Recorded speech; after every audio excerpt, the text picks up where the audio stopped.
Welcome to the Star Wars The Last Jedi Idiocracy crossover, where a bunch of incompetent feminist women are in charge and are either completely lying or so incompetent that they cannot even begin to accurately articulate what it is that's going on.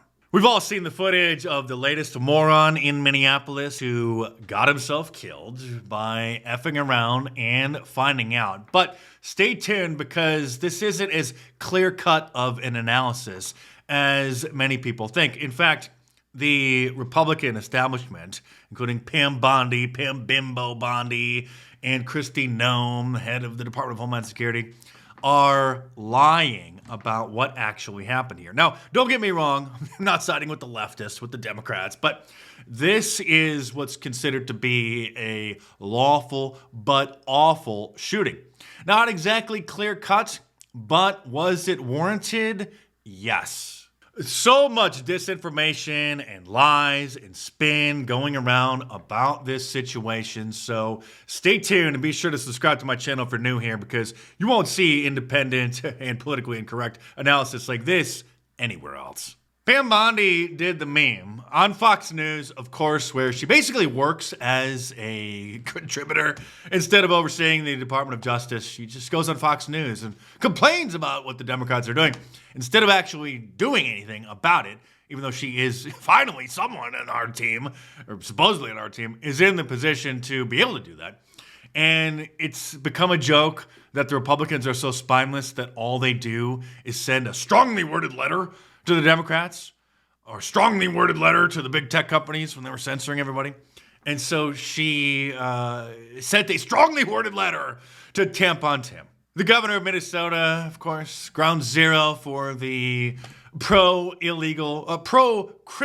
illegal alien insurrection. So here she is on Fox News detailing some of the crimes that the criminal illegal aliens, who the ICE agents are trying to apprehend, have committed. But then she did the meme.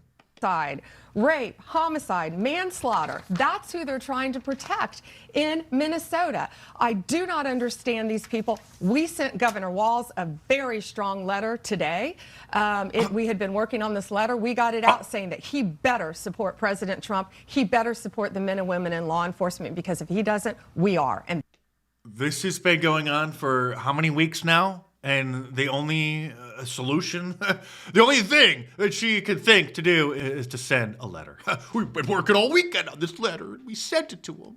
I'll get into the details of what really happened with this other shooting by ICE agents of an American citizen. And again, before leaving an angry comment saying that I'm siding with the protesters, you got to listen to the full report because they are idiots. The Republican establishment are idiots. Most people are idiots, including Christine Nome, the head of the Department of Homeland Security, who really should just be making coffee for the ICE agents, not overseeing one of the most important departments in our government.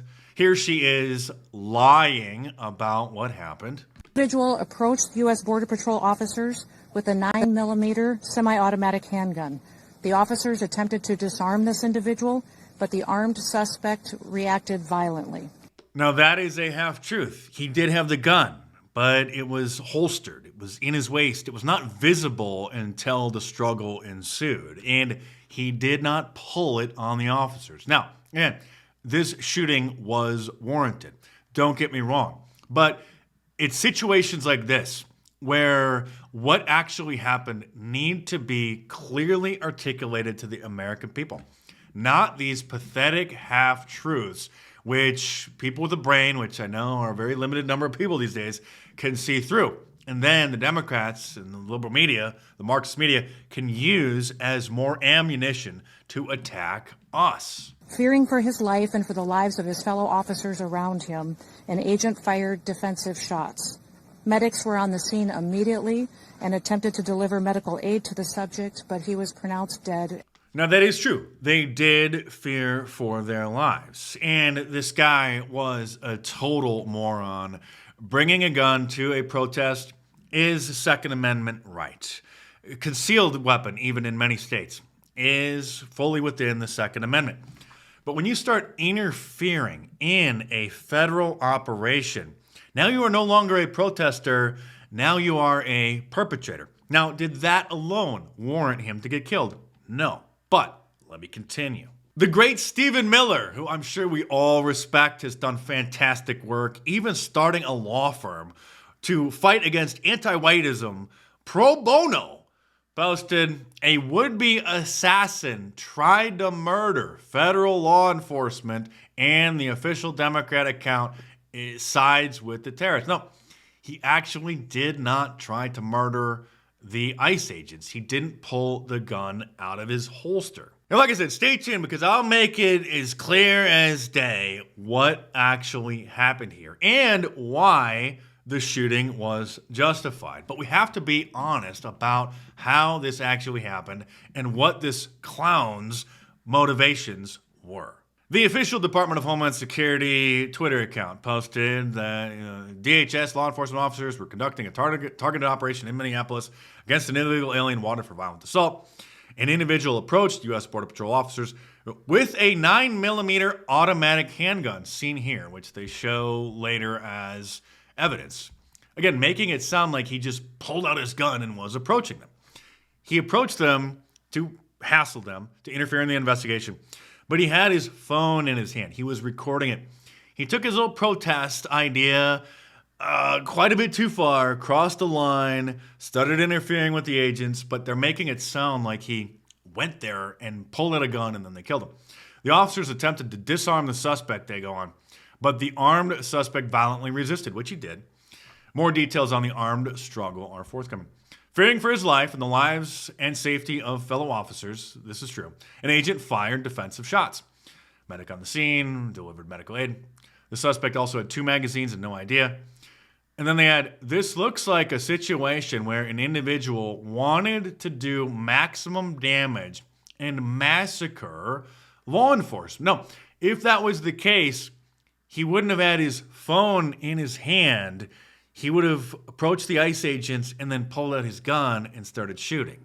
Now, why did he have the gun? Because he is an insecure little libtard who thinks that he's fighting against the Nazis and didn't go there, it looks like, with the intention to use it, but had to have it on him to feel safe, just in case something were to happen. The Nazis were to attack him, which he created a self-fulfilling prophecy, which means when somebody goes into a situation with a certain belief that is not true, but it's a belief and a perception, and then that belief causes that person or others to then act in a way that confirms or makes that belief then become true. When if they wouldn't have had that belief, then they wouldn't have been engaging in certain kinds of behaviors that then made it true. So if he didn't go into this situation with the delusional belief that he was fighting Nazis, that he might have to have it just in case, then this never would have happened. What really happened here is this moron brought this upon himself, and this was a justified shooting because as soon as he started resisting arrest and assaulting federal agents, then they attempted to arrest him. He continued to struggle. In that struggle, then they saw that he had a gun on his holster, which then immediately, because of his assault, not to mention resisting arrest, that immediately changes the situations where all those ICE agents accurately and reasonably believe that their lives are in danger and that that guy could pull out that gun at any second. So somebody started shouting, gun, gun, gun, once they spotted it. Now, there are 2 scenarios which possibly occurred here, both of which did warrant the actions of ICE officers. Theory number 1, and this will be confirmed or debunked as time goes on, probably fairly sooner rather than later, is that the ICE agents, they did in fact disarm him. An ICE agent took the gun out of his holster. So it doesn't even look like he pulled the gun on them. ICE agent took the gun out of his holster. As he was walking away, it looks like there was an accidental discharge of that weapon. That particular weapon has a high degree of accidental discharges. That's theory number 1. So then the officers heard a gunshot, not knowing that he was disarmed because it was just a split second after the agent disarmed him. then the officers assumed he must have got his gun, and then they shot him and killed him. Theory number 2 also justifies the shooting, that he grabbed his cell phone or still had his cell phone in his hand, which he was using to record the officers. In the struggle, the officers, or one of the officers, saw that cell phone, mistook it for the gun. Again, since somebody already shouted, gun, gun, gun. So they reasonably believe he has a gun. Then they see what could have been the cell phone in his hand, reasonably assume that's the gun, then they shoot him. So this was not an execution. This was not excessive force. This was a terrible situation that this moron brought upon himself. And that's how it should be articulated. Not that he went there to assassinate the ICE agents, not that he went there to inflict maximum carnage, like at least the initial official story from the feminist brigade, which is running this bleep show. Not to mention Cash Poop Thrower Patel, who is equally incompetent and way over his head, and also should have resigned, just like Dan Bongino did. But how was he threatening Border Patrol? You've collected the evidence, you said, right? You have the handgun in your possession? That's right. And how was he using that handgun in terms of threatening Border Patrol? What was the threat? He had his camera, right? He was filming it. That's something that I will let the DHS and the prosecutors, because they are the ones investigating that case. I don't want to stylize that evidence, but I trust the men and women on the ground who are trained professionals to only use it when it's absolutely necessary. And I trust Secretary Noem's leadership and DHS and HSI to do the right thing, as they've always done in these scenarios. All the different videos from all the different angles were almost immediately posted and went viral online right after the incident. But here he is, still unable to articulate what it is that happened. And again, it's instances like this where there's a lot of ambiguity, where it requires somebody to be extremely precise with their language to describe what happened. And here he is on Fox News being as generic as possible, which only gives the Democrats and the Marxist media more ammunition against us. Then we have this ridiculous post from RT, from Russia Today, which usually does some pretty good work. You know, they do want to undermine America by highlighting all of our flaws, but they're going to report on the flaws that the partisan media in America will not. So this was a big disappointment for me to see this, where they posted this just completely nonsense. I can't believe they haven't deleted this, where they said that Pretty, whatever the guy's name was, grabs second weapon from his holster, making ICE kill him. Debunks claim he's disarmed, and then they cite just another random engagement slop, most likely Twitter account. That's their source. Here's the video that is going around showing what appears, again, I try to be as clear and precise with my language as possible, appears to be the weapon accidentally discharging. Now, we don't know for sure. We should know very soon, because all it takes is this agent to be debriefed and explain, was that weapon discharged or not? If the weapon was not discharged, then obviously the agents fired because they saw the guy with his cell phone in his hand and thought that that was the gunner. He was dropped his cell phone, was reaching for it, thought he was reaching for the gun, and all the mayhem, the agents shot him. So it could be a coincidence that the gun or his wrist kind of moves at the same time that the other agent first shoots him, or this could have been the first shot. Still, again, too early to tell as of Sunday night, but this should come out by Monday morning. Certainly does look like it.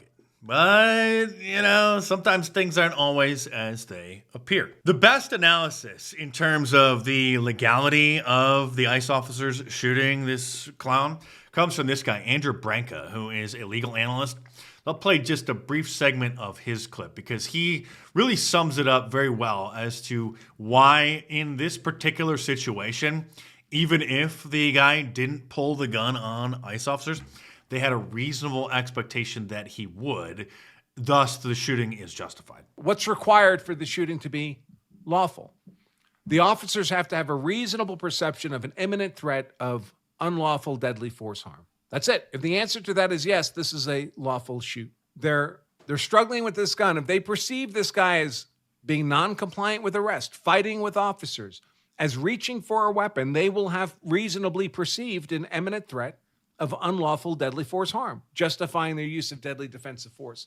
And their perception does not have to be correct. Their perception has to be reasonable. We're not required to make perfect decisions in self-defense. Police, too. We're required to make reasonable decisions in self-defense. If an officer heard a fellow officer shout gun, and officers are allowed to rely on the expertise of training on their fellow officers, they don't personally need to see the threat themselves.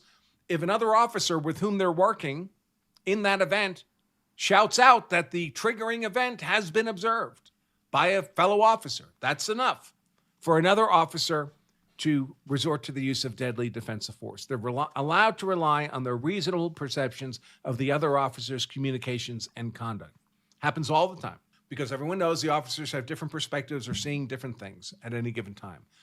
Every officer does not personally need to see the threat. He has to have a reasonable belief that the threat is present. That can be based on a reliance of what other officers communicate to him.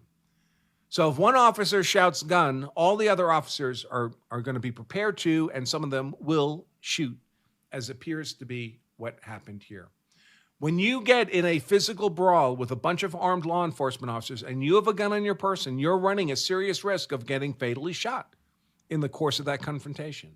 The moment they see that gun, they've reasonably perceived an imminent threat of deadly, unlawful force against them, and they'll justifiably respond with deadly defensive force. Which means it looks like none of these officers are going to be indicted, which obviously they shouldn't be indicted, for this shooting. Just like the shooting with that other whack job who, again, probably didn't intend to run over the ICE agent, but acted in reckless disregard for his life and didn't even really care, didn't even think about him, just wanted to get out of there.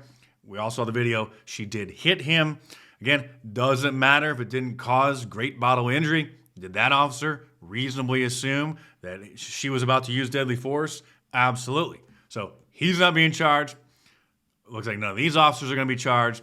So this powder keg just got even bigger. Meanwhile, Tampon Tim is equating ICE rounding up criminal illegal aliens. Again, they're not even rounding up just the ones who are here illegally. I mean, that would be impossible. There's like 30 million of them here. Okay. They're only getting the violent ones who have been arrested and convicted and then let back out onto the streets because the sanctuary states and sanctuary cities are so corrupt that they don't turn these scum over to ICE to then be deported. So now Tampon Tim is equating this with the Holocaust. We have got children in Minnesota hiding in their houses, afraid to go outside. Many of us grew up reading that story of Anne Frank. Somebody's going to write that children's story about Minnesota. And there's one person who can end this now. That's you, sir. You can allow ICE to come and round up the criminal, illegal aliens who have been infesting your city. And here's a brief AI illustration showing what this guy should have done in order to stay alive. Sir, step back on the sidewalk. We are trying to arrest a violent criminal. Sure thing, officer. Good. Stay right there. It's as simple as that. If you find value in my analysis and my reports, then just buy me a coffee by clicking the link in the description below. It's a great service to tip your favorite content creators, like $5, which is way better than leaving a super chat or a super thanks because YouTube takes like 30% right off the top. So click the link in the description below, head on over there and check it out.